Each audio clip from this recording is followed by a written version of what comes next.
और पाकिस्तान के दारुल हुकूमत इस्लामाबाद समेत मुल्क के मुख्तलिफ हिस्सों से भी सदर ट्रंप के इसी फैसले पर रद्द-ए-अमल सामने आ रहा है। मनाजिर जो अब आप अपनी स्क्रीन पर देख रहे हैं ये क्वेटा के हैं, जहाँ मजहबी और सियासी जमातों के इत्तेहाद दिफा पाकिस्तान काउंसिल के कारकुनों ने अमरीका की जानिब से यरूशलेम को इसराइल का दारुल हुकूमत तस्लीम करने पर एहतजाजी मुजाहरा किया। इस मुजाहरे में लोगों ने अमरीका और इसराइल के खिलाफ नारेबाजी भी की और हुकूमत पाकिस्तान से अमरीका के साथ ताल्लुकात मुनक़ता करने का मुतालबा भी किया। मुल्क के कई दूसरे हिस्सों से भी ऐसे ही मुजाहरों की इत्तलात अब सामने आ रही हैं। अमरीका को अगर देखा जाए तो साल से ये मुल्क इसराइल फ़लस्तीन तनाज़े के हल के लिए काम करता आ रहा है। सदर ट्रंप के फैसले से अमन अमल में अमरीका की पोजीशन पर क्या असर पड़ सकता है, इस बारे में हम बात करेंगे वाशिंगटन के तहकीकी इदारे सेंटर फॉर अमेरिकन प्रोग्रेस की आलिया अवदल्ला से, जो मशरक़ वस्ता के मामलात पर गहरी नज़र रखती हैं। Alia, welcome to view 360. We're getting international reaction on this news, but the fact is that American presidents have never hidden this aspect, that America is Israel's biggest ally. How does this decision affect its position as a mediator when it has always made itself very clear in its relationship with Israel? While it's certainly true that the U.S. has been a strong ally of Israel, and former presidents have effectively acknowledged that Jerusalem will be the capital of both Israel as well as the Palestinians, the U.S. has mostly refrained from explicitly recognizing Jerusalem as the capital, especially the former U.S. presidents, because they believe that this is something that should be negotiated during peace talks between the Palestinians and the Israelis, and the U.S. has an important role to play in those negotiations. How does this decision affect that role now?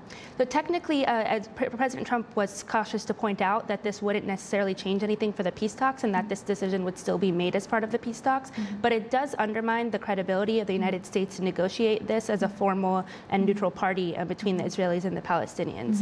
तो आलिया का भी यही मानना है कि America का इस मामले में जो सालिस के तौर पे किरदार है वो मनफी तौर पे मुतासर होगा, क्योंकि अगरचे अमेरिका ये वाज़े करता आया है तारीख में कि वो इसराइल का बहुत बड़ा इत्तेहादी है, लेकिन फिर भी खुल के अमरीकी सदूर ने यरूशलेम के स्टेटस के बारे में कोई पॉलिसी नहीं दी थी, कोई तस्लीम नहीं किया था उसको बतौर दारुल हुकूमत। तो अब ये जो फैसला है इससे वो पोजीशन अफेक्ट हो सकती है।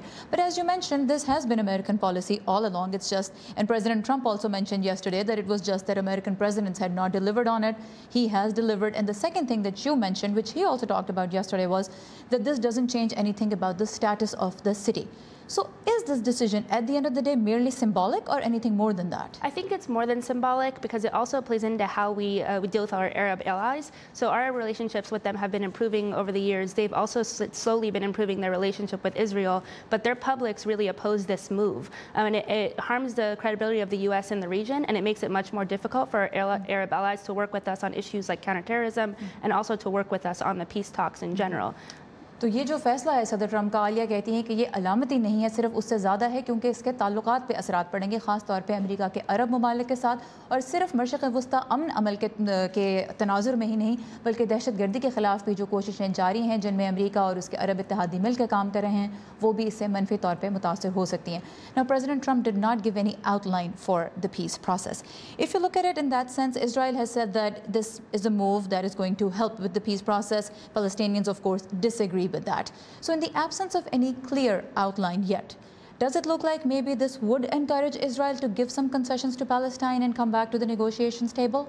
I think if there were going to be concessions on the part of Israel for this decision, it likely would have come before President Trump announced it. Essentially, he gave this decision without much concession from Israel, and I do think that that's problematic, and I think it's problematic that it's not part of a wider strategy on the Middle East or on the peace talks. It was really an unnecessary decision at the time. It didn't come as any part of a broader plan or any negotiations between the U.S., Israel, or other countries. तो आलिया कहती हैं कि ये जो फैसला है ये चूँकि इस वक्त कोई और बड़ा पीस प्लान ट्रंप इंतज़ामिया ने नहीं पेश किया, तो उस हवाले से अगर देखा जाए तो एक गैर ज़रूरी फ़ैसला था। जहाँ तक इसराइल ने इस फैसले को खुशामदीद तो कहा है, लेकिन अगर इस बात का सवाल उठाया जाए कि क्या ये चीज़ इसराइल को इनकरेज करेगी कि वो अमन मुज़ाकरात की मेज़ पर वापस आए, तो आलिया कहती हैं कि ऐसा नहीं होगा, क्योंकि अगर इसराइल ने फ़लस्तीन को कोई मराद देनी होती, कुछ कंसेशन देनी होती, तो वो इस फैसले से पहले भी दे सकता था।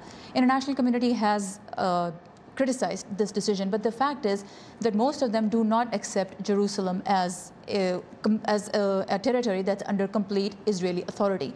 So now when most of the world is still on one side, does that open up any window for peace negotiations between Israel and Palestine? Does that soften the blow of this decision?